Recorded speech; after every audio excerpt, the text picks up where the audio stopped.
Assalamualaikum warahmatullahi wabarakatuh. Ah, Geng, jadi gue tuh mau cerita hari ini tuh cerita saat gue lagi syuting. Tiba-tiba gue dapet surat panggilan polisi. Itu kali pertama waktu tahun 2013 2014. Yang kali kedua itu sama, gue lagi syuting di kampung artis. Tahu nggak gue dibawain apa? Dibawa senjata api, geng, beserta kelompok. Jadi ceritanya begini, di kala musim pemilu ya kan, ini gue ceritain yang kedua dulu ya, yang saat gue di kampung artis. Gue lagi syuting Aladin. Jadi waktu itu lagi rame-ramenya pilkada antara pemilihan presiden, pilpres gitu, lupa gue, antara Prabowo Subianto sama Jokowi waktu itu kan. Jadi di Facebook, IG itu, Instagram dan Facebook itu gue aktif, sering lihat komen orang. Terus antara perselisihan kedua kubu sangat besar ya, antara kubu Prabowo sama kubu Jokowi gitu. Dan gue salah satu pendukung Pak Jokowi gitu. Nah, si kubu Prabowo yang sering disebut kadrun dengan pengikut-pengikutnya itu kan, kadrun sama cebong ya. Lucu tuh, cebong. Di situ gue mendukung Pak Jokowi. Nah, sementara si pengikut-pengikutnya Prabowo ini kan banyak tuh kayak menghina kubunya Pak Jokowi gitu kan, menghina Pak Jokowi intinya secara pribadi gitu. Dan gue nggak suka gitu, cara menghina gue nggak suka. Petinggi dari Banten memakai seragam putih-putih semua itu kan pengikutnya Pak Prabowo ya. Gue sih sangat kagum sama Pak Prabowo, bukan berarti karena gue milih Pak Jokowi terus gue nggak suka Pak Prabowo. Gue suka gitu, gue suka cara dia. Entahlah, gue suka aja gitu sama Pak Prabowo. Berarti gue nggak berarti bersaing yang sehat dong, tanpa harus memojokkan orang lain, tanpa harus menghina. Salah satu petinggi itu kayak gimana ya, petinggi Prabowo yang dari Banten itu seperti meledek Pak Jokowi dengan menghina secara fisik gitu. Nah, gue babat abis tuh di Instagram. Gue nggak suka cara lo ini. Sampai perdebatan itu saat gue syuting gue lagi take gitu, sempet ngecat, gue sempet kayak ngetik balasan ke mereka gitu. Jangan kayak gitu dong, bersaing sehat aja, kenapa harus memojokkan seseorang, menghina fisik atau apa gitu. Sementara bos lu sendiri Pak Prabowo juga tidak sejelek lu gitu, tidak istilahnya yang atas itu slow aja sebenarnya itu kan, yang rame ini kan yang bawah, yang si pengikut gitu. Mungkin di situ dia nggak terima, merasa petinggi. Gue kan di Instagram, di Facebook nama gue Raden Nuning Sulastiana, nggak ada yang gue samarin kan. Mungkin si petinggi Banten itu penasaran. Gue kan upload status, mungkin gue lagi di kampung artis Jakarta Timur gitu. Datanglah dia berserta rombongan membawa mobil Mercy warna merah. Didatangin lah sama teman gue sih belum ketemu orangnya gitu. Lucu nih gengs, mana Raden Nuning Sulastiana katanya. Oh itu lagi take katanya, lagi syuting pak di pojok sana. Jadi kebetulan gue syuting tuh di belakang kampung artis, di belakang banget. Hampir dulu tuh kayak studio rekamannya apa namanya, Gajah Mada Record kan di situ ya, yang Caca Handika, terus siapa lagi yang sering rekaman di kampung artis ya, Mansur atau siapa gitu. Itu dekat studio, deket ruang rekaman gue di belakang gitu. Nah yang datang itu di depan dekat musola, atau kalau musola kampung artis lah. Ditanya lah gue, emang Raden Nuning Sulastiana itu perempuan gitu? Iya perempuan. Oh gue kira laki-laki gitu. Pulang lah si rombongan itu, mutar balik gitu, mungkin ngerasa nggak level ya lawan cewek kali ya, buset gitu. Oh dia tegas banget bicaranya katanya, dia membela Pak Jokowi kan. gini-gini, pokoknya intinya dia kayak curhat ke teman gue itu kebetulan pimpro atau mungkin orang yang berpengaruh juga di syuting itu gitu. Sudahlah Pak, masalah politik begitu katanya jangan diperpanjang katanya, lagi pula Bapak jauh-jauh dari Banten untuk apa, cuma menghadapi hal yang kayak nggak penting gitu. Oh ya udah Pak, saya pikir dia laki-laki katanya. Raden Nuning itu perempuan katanya. Oh ya udah saya pamit katanya. Jadi saat pamit itu gue pindah ke depan. Oh gue bukan syuting Aladin waktu itu, syuting Dua Harbatah Multivision. Ini gue pindah ke set depan, musola yang depan nih, musola kedua sebelum tanjakan Kampung Artis. Ada mobil Mercy warna apa ya, plat apa ya, tipenya tipe apa gitu, yang kayak semacam Jeep tapi cupnya itu tidak dari cupnya itu dari kayak dari kain apa yang bahannya payung gitu ya. Jadi intinya Mercy merah dan supirnya, drivernya itu ngangkat-ngangkat ini senjata gitu. Dan gue bukan tipe orang penakut, sampai gue izin ke sutradara gue, saya bingung deh katanya, itu orang kok ngapain gitu lewat depan set kita bawa senjata. Aduh kurang ajar banget. Dan gue paling nggak suka ngelihat orang belagu gengs gitu dimanapun depan muka gue, itu pasti harus gue babat. Saya semperin, ya Pak ngapain katanya kamu samperin, saya nggak suka Pak lihat caranya gitu. Kok orang belagu banget, dia nantangin siapa gitu. Gue nggak tahu kalau dia tuh nantangin gue guys, dia itu kayak nakutin gue, entahlah gimana maksudnya, itu orang sakit jiwa apa gimana gue nggak paham gitu, komunikasi nggak jelas. Sementara dia lewat depan set gue, dia itu nenteng-nentengin senjata beceng gitu.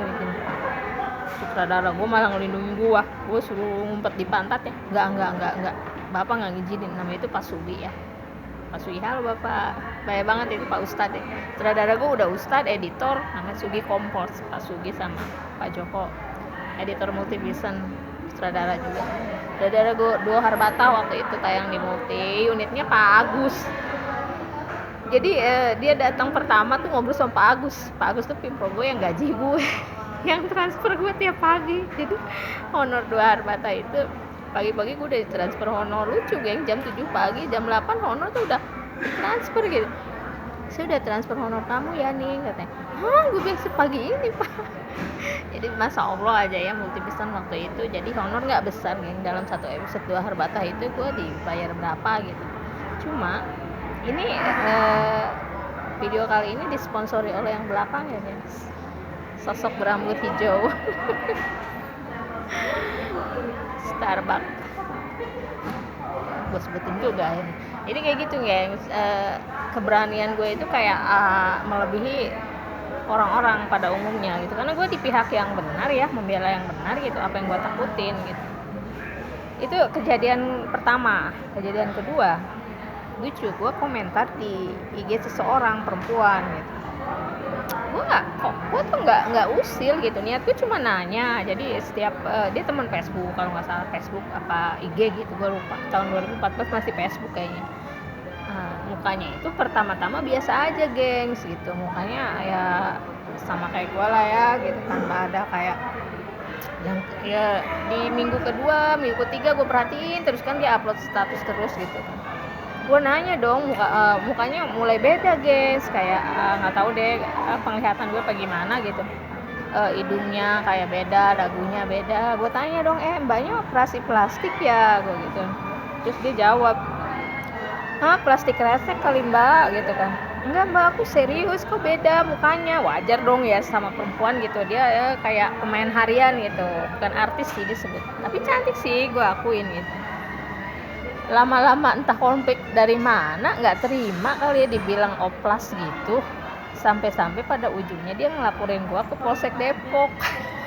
Kan lucu, gue bertanya dia oplas apa tidak dijawab gitu. Salahnya saya di mana gitu. Tiba-tiba gue lagi syuting di sini ada tuyul DAT sama Om Edwin sama almarhum, ada komedi gue, ada Bang Daus Mini, Bang Edwin, Mbak Preti, pemain-pemain gue di sini ada tuyul itu. Bang Hendrik, almarhum Bang Hendrik ya. Hendrik Bang Ucok Baba di situ. Datanglah polisi yang kayak bukan polisi beneran guys, kayak pesuruh gitu.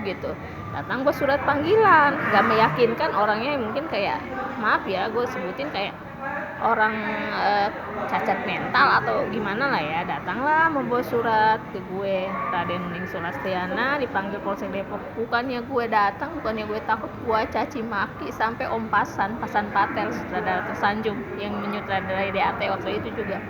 Di sini ada tuyul itu sutradaranya Om Pasan, sutradara tersanjung 1, 2, 3 dan 4 sampai 7. Om Pasan tuh sampai bengong, Nuning katanya, kamu marahin orang, ya abis pak, apa kepentingannya coba, saya bilang.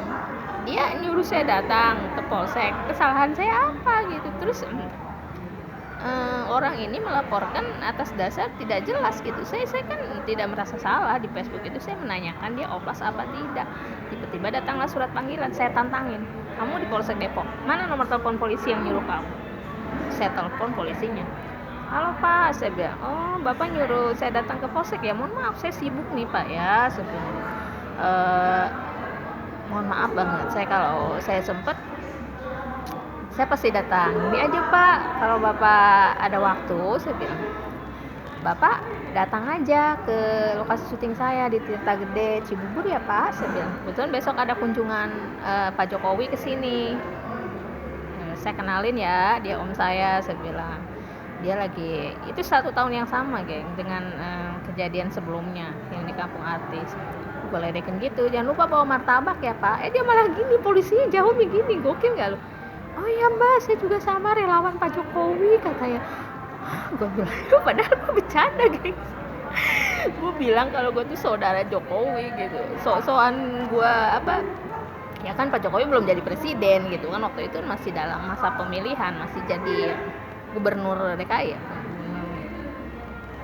gubernur Solo ya, 2014. Habis itu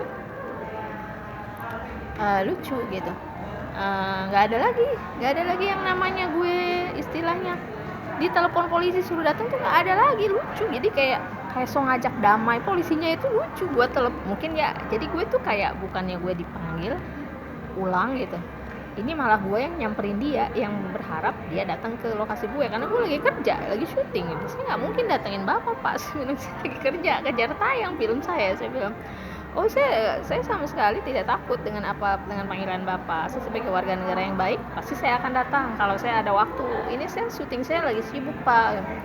Jadi gini aja pak, saya mohon banget kalau mungkin bapak tidak keberatan, besok Pak Jokowi ada kunjungan ke sini pak, ke Cibubur, sekalian nemenin saya, kebetulan dia Pak Dek saya.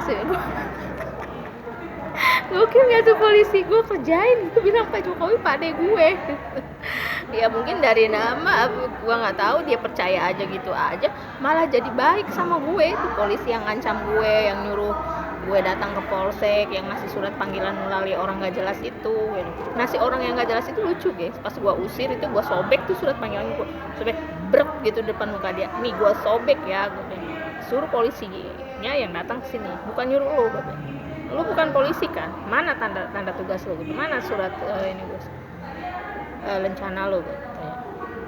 Dan dia memang bukan polisi, dia ketakutan geng, langsung cabut gitu aja. Dan lucunya gue disaksin sama Om Pasan, sutradara gue, Pasan Patel gitu, sutradara ini.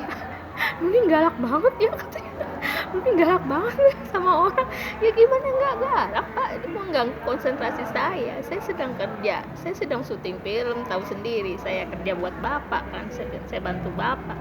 Tiba-tiba ada hal yang nggak jelas menghampiri saya disuruh datang ke Polsek Depok dengan alasan saya perusakan nama baik atau gimana sih, nggak ngerti gitu di suratnya. Intinya gitu aja deh, seorang Nuning itu nggak ada takutnya selagi kita berada di jalan yang benar ya. Intinya satu gitu aja, hadapi semua rintangan dalam hidup, hadapi semuanya, nggak usah takut ya. Sampai dimanapun kebenaran itu ya akan tetap jadi kebenaran. Semangat. Puasa ke-20 besok kita udah 21 ya guys. Jangan lupa busuk gigi, jangan lupa sahur nanti. Bye. Assalamualaikum warahmatullahi wabarakatuh.